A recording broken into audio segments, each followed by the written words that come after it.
Welcome back, fellow explorers, to Project Makirraji. Last time we explored the strange and wondrous ecosystems of the deep sea. In this episode, we will rise from the depths and traverse the rivers and lakes of Makirraji. Rivers, lakes, ponds, and streams are more than just bodies of water. They are thriving ecosystems teeming with life. Within these watery realms, we find incredible diversity and complexity. A microhabitat is a small, specific area within a larger habitat. It's like a tiny world within a bigger world. Imagine a sunlit patch of sand on a riverbank. This is a microhabitat for tiny water creatures. Or consider the deep, dark part of a lake. This is another microhabitat, home to fish that prefer cooler, less sunny waters. Several factors play a role in defining a microhabitat, such as how much sunlight it gets, or how warm or cold the water is. Even the kinds of plants and animals living there can change the spot into a new microhabitat. Unlike the vast, interconnected oceans, freshwater habitats are often isolated. This isolation has led to the development of unique plants and animals in different regions. A fish found on one continent may be completely different from one found on another.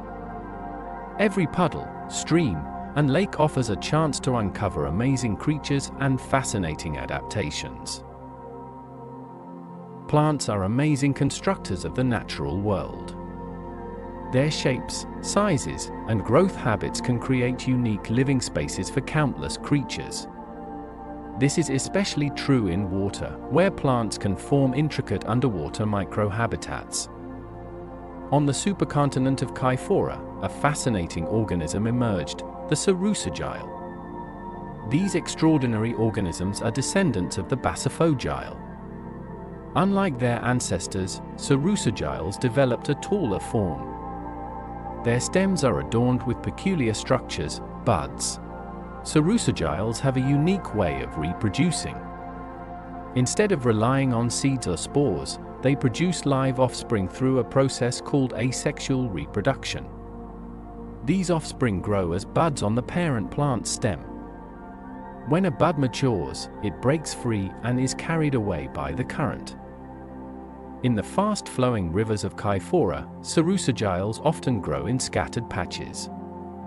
The strong current prevents the buds from settling in large groups. However, in the calmer waters of lakes, the Cerusogyle changes. Without the force of a river to carry them away, the buds tend to cluster together. Over time, this leads to the formation of dense Cerusogyle groves.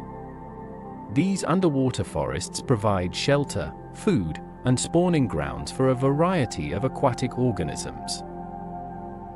The Cerusogyle is more than just a plant. It's a cornerstone species, shaping entire ecosystems. Its ability to adapt to different water conditions and its unique reproductive strategy has made it a remarkable organism in the aquatic world of Kyphora. The Cerusogyle, with their unique growth patterns, effectively construct a miniature ecosystem, or microhabitat, of their own. This specialized environment may prove beneficial to the descendants of the Folgolla. These creatures, which we will call the Nebelgolla, might develop tattered, almost decayed-looking fins that strikingly resemble the dying Cerusogyle leaves. Such an adaptation, while dramatically reducing their swimming ability, would render them nearly invisible to predators. This is a prime example of defensive mimicry, where an organism evolves to look like something else to avoid being eaten. Survival, in this case, becomes less about escaping and more about avoiding detection altogether. The Nebelgolla has also developed a complex social structure. A key element of this structure is the harem system. A dominant male, often the largest and strongest, establishes a territory within a Cerusogyle grove. He then gathers a group of females, forming a harem. This system is similar to that of many earth animals, such as lions and elephant seals, where one male controls access to a group of females. To maintain his harem, the male nebelgoller must constantly defend his territory from rivals. These territorial disputes can be fierce, with males using their bodies to push and shove each other. While most fights end without serious injury, there is always a risk of being wounded or even killed. The winner of these battles gains exclusive mating rights with the females in the harem.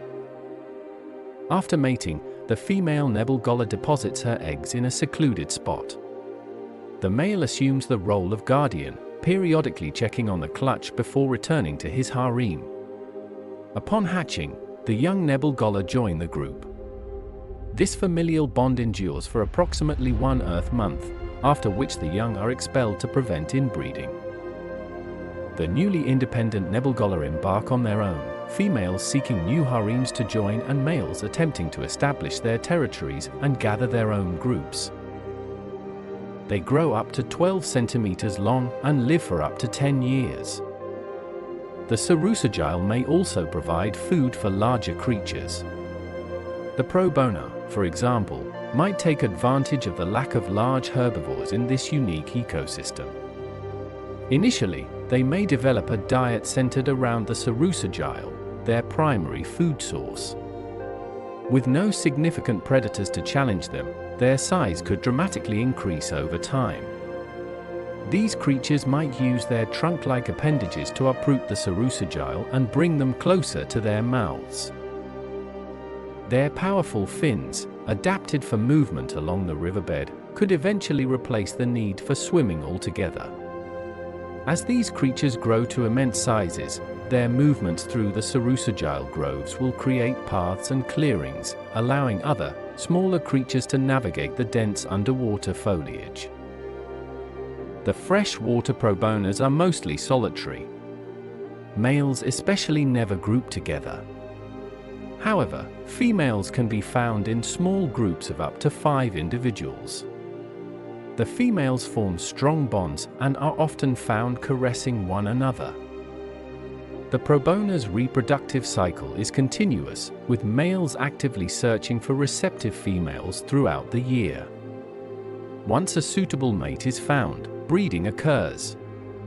The female will separate from her herd to lay 1 or 2 eggs, which she protects until they hatch. This maternal care extends for approximately 2 Earth years, during which time the young are nurtured and prepared for independent life. Once this period concludes, the offspring will venture out on their own. We will name this clade the Inguna. They grow up to 3 meters long and live for up to 30 years. As life flourishes in the waters of Kaifora, a multitude of interconnected ecosystems emerge. A byproduct of this abundance is a constant rain of detritus, fallen leaves, and the remains of aquatic creatures. This organic matter may provide a vital food source for the Pectocrista. Adapted to life in the murky depths, the freshwater Pectocrista are fascinating creatures. Their bodies, elongated and soft, resemble those of the Pectocrista, but with a crucial difference. The uppermost tentacle has evolved into a complex sensory organ. It has lengthened and split into numerous, delicate feelers. This specialized tentacle acts as its eyes, helping the Pectocrista navigate the murky waters and detect obstacles. The other 2 tentacles are primarily used for feeding. They are shorter and equipped with sensitive touch receptors. The Pectocrista sift through the detritus on the riverbed or lake bottom, using these tentacles to locate anything edible. Their eyes, though still present, have diminished in importance due to the low light conditions. However, they retain their sight, likely as a safeguard against predators, if ever they were to surface. Reproduction among the freshwater Pectocrista is a relatively simple affair. During the breeding season, males embark to find a suitable mate. Once a male locates a female, he initiates a courtship ritual. This involves an elaborate display of his sensory tentacle, which he waves high in the water. If the female is receptive, she will respond with a similar display. After a successful courtship, the female buries her fertilized eggs in the soft mud of the riverbed or lake bottom. The young Pectocrista hatch from these eggs and are immediately independent. We will call these creatures the Scopocrista. They live for around 6 years and grow up to 20 centimeters. The freshwater ecosystems of Kyphora have an abundance of herbivorous life. However, predators are bound to follow. One particular clade of Viata may become formidable ambush hunters. These creatures have developed remarkable adaptations to become masters of ambush. Unlike most other Viata, who possess pedipalps positioned laterally, these Viata have developed a unique arrangement. Their two pedipalps have been positioned one behind the other. Their most striking development lies in their tentacles. The frontmost tentacle, once a generic limb, has transformed into a slender lure. It dangles delicately in the water, luring prey in with the promise of a free meal. The second tentacle has morphed into a formidable weapon.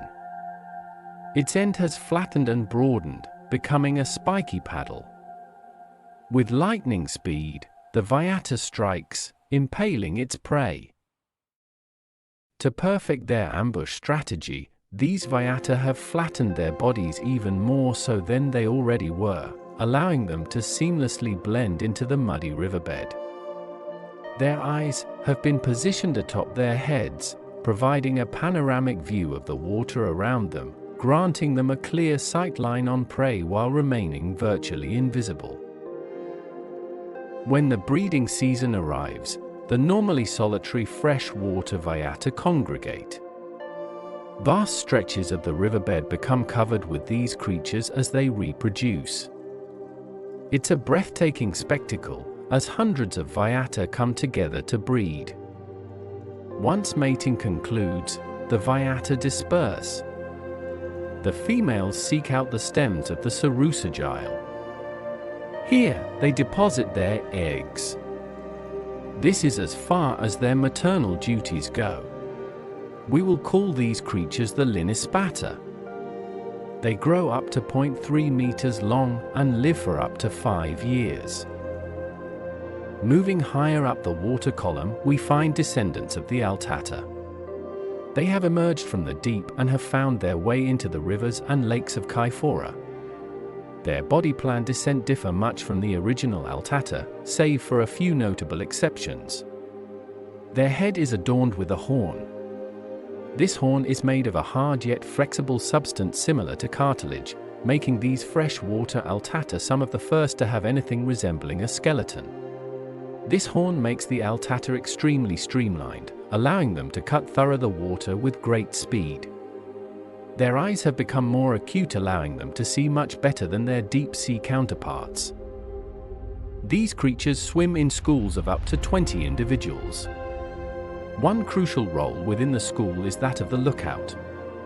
While others forage or rest, a few individuals maintain constant vigilance, scanning the waters for threats. This behavior is an example of altruism, where an individual prioritizes the needs of the group over its own immediate needs. When danger looms, a sharp click alerts the school, giving everyone precious seconds to escape.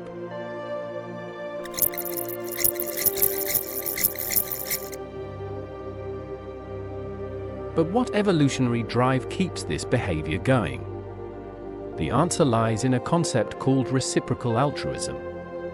By acting in a way that benefits the group, an Altata increases the chances of receiving help in return when they're in need. This system of give and take strengthens the bonds within the group and ensures the survival of the clade. While cooperation is key to these freshwater Altata's survival, not all individuals play fair. Some Altata might try to avoid their lookout duty. When an Altata repeatedly shirks its lookout responsibilities, the rest of the school notices. Trust, a vital part of their social bond, begins to erode. If the cheetah is caught, the consequences can be severe. The other altata might decide to punish the cheetah, perhaps by ignoring it or even forcing it to leave the school entirely. Being alone is dangerous for an altata. They are better equipped to survive in a group. So, while some might try to cheat the system for short-term gains, the long-term consequences usually aren't worth it. It's a harsh lesson, but it's one that helps maintain cooperation within the school. This system of rewards and punishments is similar to what we see in many other animals. For example, meerkats often take turns watching for predators while others forage. If a meerkat spots a hawk, it gives a warning call, alerting the group to danger. This cooperative behavior increases the chances of survival for everyone in the group. We will call these altruistic altata the cornuate. They grow up to 1 meter long and live for up to 15 years. The bountiful ecosystems forming in Kaifora's rivers and lakes are bound to attract predators. The gigdola of the north may undergo a remarkable transformation as they integrate into the freshwater ecosystems. Once they enter the freshwater ecosystems, they will be some of the biggest things there. They may take advantage of this fact and develop an extremely predatory lifestyle. Initially, the gigdola might target smaller prey like the nebelgola to sustain itself. However, as it acclimates to freshwater conditions, it's likely to develop a taste for larger, more challenging prey. This dietary shift could precipitate significant morphological changes, such as increased size and advanced weaponry. While targeting larger prey offers the potential for greater quantities of food, it also introduces heightened risks. Stronger, more agile prey species can potentially inflict serious injuries or escape capture. To counter these challenges, the gigdola may evolve specialized hunting techniques. All descendants of the Nugia and Altata possess gas bladders for buoyancy regulation. The gigdola may take advantage of this fact. They may develop sharp spikes to puncture these gas bladders, causing the prey to rapidly sink. This tactic renders the prey immobile and vulnerable to attack. Beyond its predatory adaptations, the gigdola exhibits complex social behaviors. A group of fins, originally used for propulsion, has migrated to the dorsal region and evolved into elaborate display structures. These fins play a crucial role in courtship. Gigdola males exhibit pronounced sexual dimorphism, with males developing more vivid and elaborate fin displays than females. Gigdola males engage in lekking behavior, gathering in specific areas to display their colorful fins to females. These display grounds, or leks, allow females to compare multiple males and select the most impressive mate. Males compete for the best display positions within the lek, and those with the most vibrant and elaborate fins are typically more successful in attracting females. Once a female chooses a mate, they engage in a brief mating ritual before she departs to lay her eggs. She will guard these eggs for approximately a month until they hatch, after which she abandons her maternal duties. We will call these creatures the mergola. They grow up to 0.9 meters long and live for up to 20 years. Now we will cross the oceans of Makirraji to explore the freshwater ecosystems of Nymphus. Here, in the waters of Nymphus, descendants of the Atafogile may take hold. They may undergo significant adaptations, diverging dramatically from their ancestral body plan. These organisms could evolve into long, vine-like structures, radically different from their original form. They might develop multiple gas bladders instead of a single one, enabling them to maintain buoyancy in the water. As these organisms multiply and grow, they could intertwine to form vast, floating mats, creating a complex ecosystem. This intricate network of plant-like life would provide a habitat for a diverse array of aquatic creatures. We will call these organisms the lungofogile. They grow in patches kilometers long. The lungofogile provides an ideal microhabitat for the descendants of the altata. These freshwater altata have adapted remarkably to their environment. Taking advantage of their lack of bones, they possess the ability to somewhat alter their body size, contorting themselves to squeeze through the narrow spaces between leaves and stems.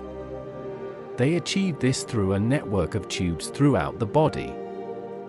When they want to become bigger, they fill these tubes with water. When they want to be smaller, they take water away.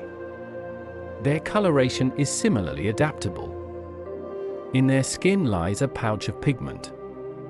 This pouch allows them to have some control over their color. They are able to shift through multiple shades of greenish yellow. This camouflage serves as a crucial defense mechanism, enabling them to evade predators by retreating into the lungofogile's dense depths. Safety in numbers is another survival strategy employed by these organisms. They often form schools of up to 50 individuals, relying on collective vigilance to deter potential threats. However, when the breeding season commences, a dramatic change in behavior occurs. The altata congregate in mass swarms, sometimes reaching a staggering 10,000 individuals. This mass gathering facilitates reproduction. Once the breeding process is complete, the altata disperse to lay their eggs. These eggs become entwined within the lungofogile, where they incubate for approximately 2 Earth weeks before hatching. We will call these creatures the Altinumas. They grow up to 5 centimeters long and live for up to 5 years. One lineage of Cadola may find themselves in the waters of Nymphus. They may become moderately sized schooling creatures. This social behavior offers them a crucial advantage: safety in numbers. By swimming in close proximity, they can more effectively detect and deter potential predators through coordinated movements and rapid changes in direction. Interestingly, these creatures are not exclusively freshwater inhabitants. In fact, their primary habitat is the vast ocean. When the breeding season arrives, they begin their journey. They leave the familiar ocean environment and navigate their way into freshwater rivers. As they venture further upstream, the males' bodies undergo a fascinating change. Their uppermost tentacle has become larger and red in coloration. The most striking change is the large horn that protrudes from their head. They use these changes to impress females when it is time to mate. Continuing upstream, they eventually reach the calmer waters of lakes and ponds, where the conditions are optimal for breeding. During this critical period, male Cadola engage in a competitive mating strategy, seeking to fertilize as many eggs as possible. Once fertilization is complete, the females return to the marine environment to resume their oceanic lives. Males, however, demonstrate an extraordinary level of parental care. They remain in the freshwater habitat to guard the fertilized eggs, a demanding task that requires immense dedication. During this time, the males abstain from feeding, focusing solely on protecting their offspring. After approximately 3 Earth weeks, the eggs hatch, marking the end of the male's life cycle. The newly hatched Cadola spend their early lives in the nurturing environment of freshwater rivers and lakes. This phase typically lasts for about 1 Earth month, during which they grow and develop. As they mature, the young venture into the ocean, initially preferring the shallower coastal waters. It takes an additional 2 months for them to fully acclimate to the open ocean, where they join the adult population and the cycle begins anew. We will call these creatures the Iterola. They live up to 12 years and grow up to 0.3 meters. As the waters of Nymphus become ever more populated, the arrival of predators is inevitable. Among these potential newcomers are the descendants of the Venalorella. However, their adaptation to this new habitat may lead to the development of a rather unique hunting style. Prey species such as the Altinumus and the Iterola are quite agile and swift, making them challenging targets for conventional predatory tactics. Consequently, the descendants of Venalorella may evolve a specialized weapon designed to close the distance to their prey in a matter of seconds. Their uppermost tentacle might develop a spear-like tooth at its tip. This tooth could be used to impale prey, but they need a method of deploying such a weapon. To address this, these predators may evolve a unique locking mechanism composed of bone, allowing them to retract the tentacle and hold it in place. When the time comes to strike, specialized muscles would contract and release, propelling the tentacle forward with lightning speed and remarkable precision. When it comes to breeding, these creatures have a complex ritual. Upon encountering a potential mate, the male engages in an elaborate dance, designed to captivate and impress the female. Should she be sufficiently impressed by his performance, she will prepare her spear, and the male will do the same. In a synchronized motion, they release their spears simultaneously. The spears then intertwine in the water, confirming their compatibility and readiness to mate. Following the completion of mating, the female takes on the task of constructing a nest in the lungofogile. This nest serves as a protective haven where she will lay her eggs and guard them until they hatch. Once the young hatch, they embark on a journey of development, during which they gradually acquire their own spear-like tentacles. These appendages reach full functionality only upon reaching maturity. We will call these fascinating hunters the Hastarella. They live up to 25 years and grow up to a meter long. However, descendants of the Altata may be poised to become the apex predator of this diverse ecosystem. Their size may drastically increase, allowing them to tackle and subdue larger prey with ease. Their powerful jaws, lined with an array of sharp, serrated teeth, may be perfect for tearing apart their unfortunate victims. Their bodies may become smooth and streamlined, designed for swift and efficient movement through their environment, enabling them to chase down prey with incredible speed. Additionally, they may possess exceptionally acute vision, capable of spotting even the smallest and most elusive prey from great distances. In this clade, sexual dimorphism may become pronounced, with males typically being smaller than females. This size difference plays a crucial role in their reproductive behavior. When it comes to breeding, these giants may keep it relatively straightforward. A male will seek out a female. Once he locates a potential mate, he will cautiously approach and attempt to initiate mating.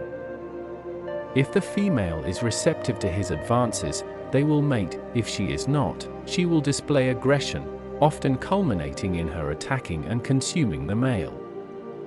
This cannibalistic behavior ensures that only the fittest and most determined males get the opportunity to pass on their genes. After a successful mating, the female may engage in nest-building behavior. She will meticulously gather rocks and construct a secure nest on the riverbed, where she will lay her eggs. This rocky nest provides protection and a stable environment for the developing embryos. Once the eggs are laid, the female will abandon them, leaving the offspring to fend for themselves from the moment they hatch. The growth pattern of these creatures is both fascinating and dynamic. Interestingly, each individual may not grow into a uniform form. Instead, their development is influenced by environmental factors, particularly the availability of nutrients. Upon hatching, the young may immediately begin hunting to sustain themselves.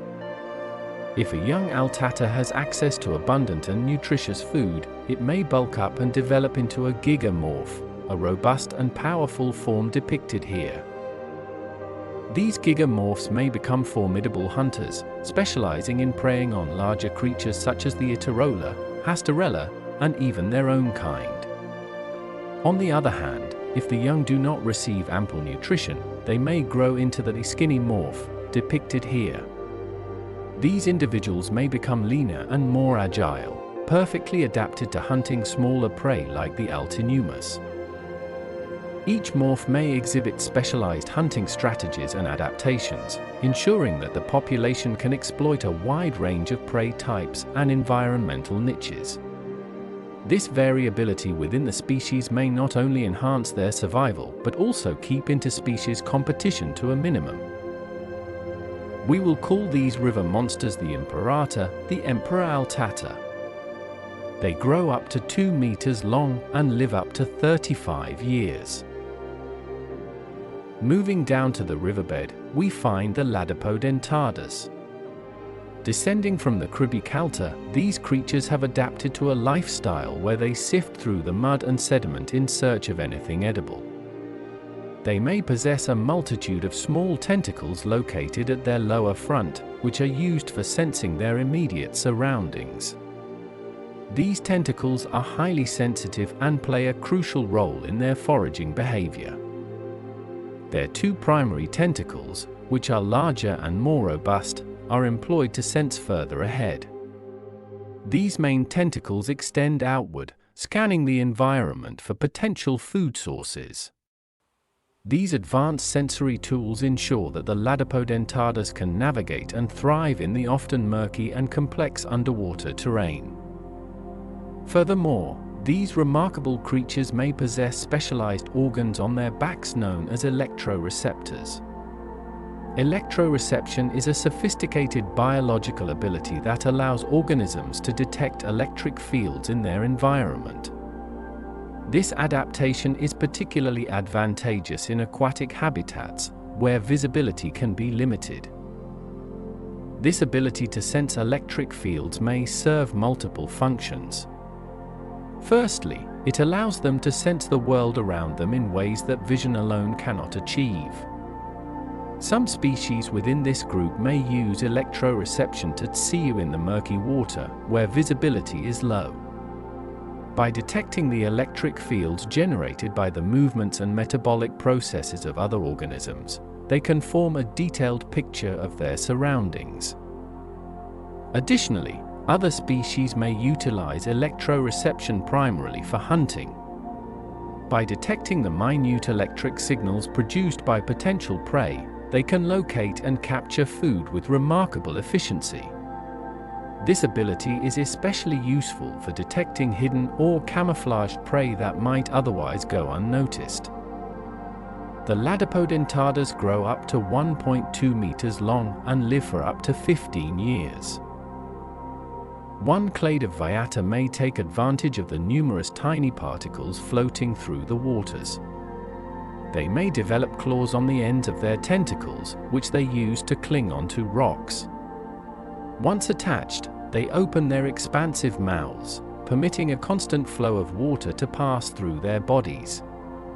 A complex filtration system, composed of multiple layers of specialized, hair-like structures, captures and retains edible particles from the water before it exits the organism via a dedicated opening. After feeding, the Viata releases its grip on the rock and returns to the riverbed. To enhance survival, members of this clade have developed a remarkable form of defensive mimicry. Through convergent evolution, their coloration and overall body shape have become strikingly similar to those of rocks, providing effective camouflage against potential predators. Reproduction in this Viata clade is a particularly extreme example of parental investment. Following mating, females retain fertilized eggs within their oral cavity for approximately 1 month. During this incubation period, the mother is unable to feed, a sacrifice that ultimately ensures the survival of her offspring. Upon hatching, the newly emerged young consume their mother's remains, providing them with essential nutrients for their early development. We will call these creatures the cicata. They grow up to 0.4 meters long and live for up to 8 years. In the rivers and lakes of Makirraji, we have discovered remarkable clades with strange and unique adaptations. These adaptations have allowed them to survive in the fast-flowing hectic waters of Makirraji. Throughout the history of life on Makirraji, we have seen relatively humble creatures evolve into ever more astounding forms. Yet, there is still one habitat they have yet to colonize. In the next episode, we will discuss how these creatures haul themselves out of the water in the race to conquer dry land.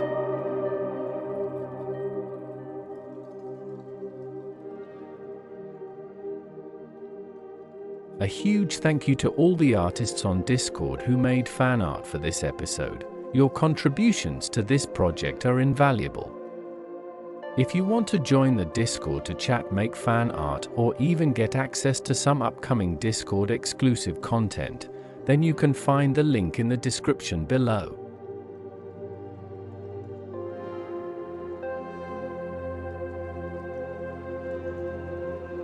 Thank you all so much for watching. Don't forget to subscribe, like, and share your thoughts on these incredible creatures. See you in the next episode.